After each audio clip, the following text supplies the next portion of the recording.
Hello everyone. हर journey की शुरुआत एक छोटे स्टेप से होती है, ये तो आप भी जानते हैं।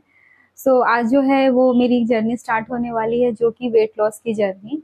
हाँ, एक्चुअली मेरा वेट काफ़ी ज़्यादा बढ़ गया है, अभी मैंने आपको वीडियो में दिखाया। तो आपने वीडियो देखा कि मेरा वेट काफ़ी गेन हो गया है, तो मैं यही सोच रही थी कि क्यों ना मैं अपना डेली लाइफ के साथ-साथ मैं अपना वेट लॉस जर्नी भी आपके साथ शेयर करूँ। एक्चुअली काफ़ी दिनों से मैं अपने ऊपर भी ध्यान नहीं दे पा रही थी, जिस वजह से मेरा वेट बढ़ गया है। तो बहुत दिन से मैं सोच रही थी कि मतलब मैं अपने थोड़े लाइफ़स्टाइल में अपने डाइट को थोड़ा चेंज करूँ, जिससे मेरे से फ़र्क पड़े। और इसीलिए मैंने सोचा कि क्यों ना मैं आपके साथ भी अपनी डेली लाइफ शेयर कर ही रही हूँ, तो मैं अपनी छोटी-सी जर्नी भी आपके साथ शेयर करूँ। सो आज जो मैंने आपके साथ में एक्चुअली ये जो ब्लॉग है, ये एक इंट्रोडक्शन है और प्लस मेरा मॉर्निंग रूटीन है। मॉर्निंग रूटीन में ये है कि मतलब मैंने आज क्या अपने ब्रेकफास्ट में लिया है और मॉर्निंग ड्रिंक में क्या लिया था, तो वो पहले तो आप ये वाला ब्लॉग देखिए। तो आज सबसे पहले जो मैं आपको दिखा रही हूँ वो ये है। ये एक्चुअली रात में ही मैं इसे ड्राई फ्रूट से रात में ही मैं इसे सोक करने के लिए रख देती हूँ। तो जिसमें मैं लेती हूँ चिया सीड है, फ्लैक्स सीड है और सनफ्लावर सीड है एंड एलिमेंट है, अंजीर है। मतलब आप अपने अकॉर्डिंग, आपको जो जो ड्राई फ्रूट पसंद होता है आप अपने अकॉर्डिंग रखें। मुझे तो जो सही लगता है मेरे लिए मैं वही रखती हूँ। और मतलब कभी कभी मैं, अगर मैं अंजीर जिस दिन नहीं लेती उस दिन मैं डेट्स ले लेती हूँ, और जिस दिन डेट्स लेती हूँ उस दिन अंजीर नहीं, तो ऐसे ऑल्टरनेट करती हूँ मैं। प्लस मैं इसमें अखरोट वगैरह ऐड कर लेती हूँ। मतलब एक मुट्ठी भर के मैं ड्राई फ्रूट्स लेती हूँ सुबह में। और जो टाइमिंग होती है मेरे ड्राई फ्रूट्स लेने की, वो मतलब 8 o'clock, 7 से 8 o'clock के बीच में होता है ड्राई फ्रूट्स लेना। तो मैं उस टाइम लेती हूँ। उसके बाद जो मैं लेती हूँ वो ये है एक्चुअली ग्रीन मूंग, जो कि मैंने इसको भी रात में ही सोक कर दिया था। और इसको मैंने बिल्कुल थोड़ा सा हल्का, मतलब हाफ स्पून मैंने ऑयल से इसको हल्का फ्राई किया है। और आप अपने पसंद के जितने भी वेजिटेबल ऐड करना चाहे कर सकते हैं। तो मैंने यहाँ पे एक्चुअली ऐड किया है, अभी मेरे पास जो अवेलेबल था वो था अनियन और मिर्ची, तो मैंने यही ऐड किया है। तो एक्चुअली ये मेरा ब्रेकफास्ट है। और इसके साथ अगर मुझे भूख लगेगी तो मैं थोड़े खीरे या फिर मैं कोई फ्रूट खा लूँगी। और एक और चीज़ है जो मैं आपके मॉर्निंग रूटीन में ही शेयर करना चाहूँगी, वो ये है।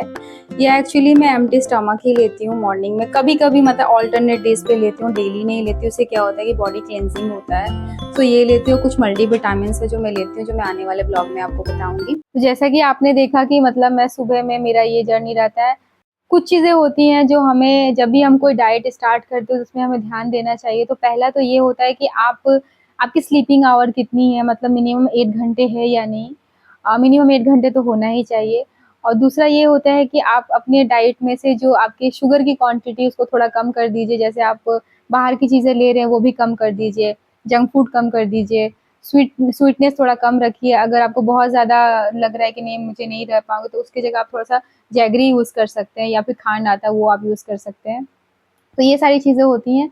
थर्ड जो आता है वो आपके बहुत इफ़ेक्ट होता है, वो है क्या आप ऑयल यूज़ कर रहे हैं। तो आप रिफाइंड अगर यूज़ कर रहे हैं तो रिफाइंड भी आप बंद कर दीजिए। 30 डेज़ है, 30 डेज़ करके देखते हैं क्या है, क्योंकि मैंने भी, मतलब मैं भी एक कंसिस्टेंसी को ही फ़ॉलो करना चाहती हूँ। मैं भी देखती हूँ कि मुझे कितना बेनिफिट हो रहा है, मेरे लिए कितना अच्छा हो रहा है। तो मैं सोच रही थी कि क्यों ना मैं आपके साथ ये ब्लॉग को शेयर करूँ। और इस ब्लॉग में आपको कुछ अपने डाइट में मल्टीविटामिन्स भी ऐड करने हैं। तो मैं एक्चुअली घर के चीज़ों से ही, घर के कामों से ही मैं आपको शो करूँगी कि कैसे हम अपनी लाइफ़ को मैनेज कर सकते हैं। कुकिंग के साथ, खाना के साथ, बच्चे के साथ, हर चीज़ों के साथ कैसे हम अपने ऊपर भी ध्यान दे सकते हैं। अपने डाइट में एक और चीज़ें ऐड करनी है, जो कि आपकी फ़िज़िकल एक्टिविटी, वो जो कि वो बहुत इम्पोर्टेंट है। जैसे आप शुरुआत करिए 15 मिनट्स वॉक से। अगर आप जिम जाते हैं या आपके नियर में जिम है तो वो जॉइन कर लीजिए, अगर नहीं है तो आप योगा सेंटर तो वो जॉइन कर, अगर ये कुछ भी नहीं है या फिर आपके पास टाइम नहीं है, तो आप 15 मिनट वॉक से स्टार्ट कर सकते हो। जैसे जो भी आपको कंफर्टेबल टाइम लगता है, ज़रूरी नहीं है मॉर्निंग का या इवनिंग का ही। मतलब रात का तो आपको ट्राई करना है कि जब भी आप डिनर करो तो उसके साथ 15 या 30 मिनट्स का वॉक कर लो। और नहीं तो आपको जब भी सही लगता है तो आप वॉक कर लीजिए। घर में ही आप योगा कर लीजिए। अगर योगा के कुछ-कुछ स्टेप्स होंगे जो मैं आने वाले ब्लॉग में आपके साथ शेयर करूँगी, जो आप उसे भी फॉलो कर सकते हो। हैं। और ये ब्लॉग भी एक्चुअली मैं इसलिए इंट्रोडक्शन का जो ब्लॉग है मैं एक दिन पहले ही अपलोड करूँगी, सो दैट कि आप भी अपनी चीज़ें लेकर अपने घर में रखें। जैसे ओट्स रखना है, अगर आपके पास ओट्स तो हर किसी के घर में होता है, बेसन हर किसी के घर में होता है, हम ग्रीन मूंग रखते हैं, येलो मूंग रखते हैं, ये सब हमारे घर में ही होता है, तो हमें कुछ एक्स्ट्रा एफर्ट नहीं करना। और ट्राई करेंगे कि मतलब जितना हो सके हम बाहर का बिल्कुल भी बंद कर दें। 30 डेज के लिए ट्राई करते हैं। और अभी मॉर्निंग का टाइम है, तो अभी मतलब मैंने तो मेरी पूजा हो गई है, मैंने सुबह में पूजा कर लिया है और अविशा स्कूल चली गई है। और तो जब वो चली जाती है स्कूल तो मुझे टाइम मिलता है अपने लिए कि मैं थोड़ा आपके साथ कनेक्ट करूँ, ब्लॉग्स बनाऊँ। तो ये टाइम मुझे मिलता है, एक्चुअली मॉर्निंग में भी टाइम मिलता है पर बहुत जल्दी रहता है क्योंकि उसे स्कूल भेजना होता है, हस्बैंड को भी ऑफिस जाना होता है। जिस दिन उनका वर्क फ्रॉम होम रहता है उस दिन तो प्रॉब्लम नहीं रहती, जिस दिन उनका वर्क फ्रॉम होम रहता है तो उस दिन मुझे दोनों के लिए ब्रेकफास्ट, लंच, डिनर सब कुछ सुबह ही प्रिपेयर करना होता है, इसीलिए टाइम नहीं मिल पाता है। तो आज मैं इसीलिए सोच रही थी कि मतलब जो मेरे थोड़े बढ़ गए हैं मैं उसको कंट्रोल करूँ, तो क्यों ना मैं आपके साथ भी शेयर करूँ। तो ये एक्चुअली जर्नी है जो कि मेरी फैट लॉस की जर्नी रहेगी, प्लस मैं अपने डेली लाइफ भी आपके साथ शेयर करती हूँ, मेरे मिनी ब्लॉग्स आते हैं आपके पास। तो मेरे साथ में कितनी बारिश हो रही है। ये था आज का ब्लॉग, मिलती हूँ मैं आपसे नेक्स्ट ब्लॉग में। Bye bye friends.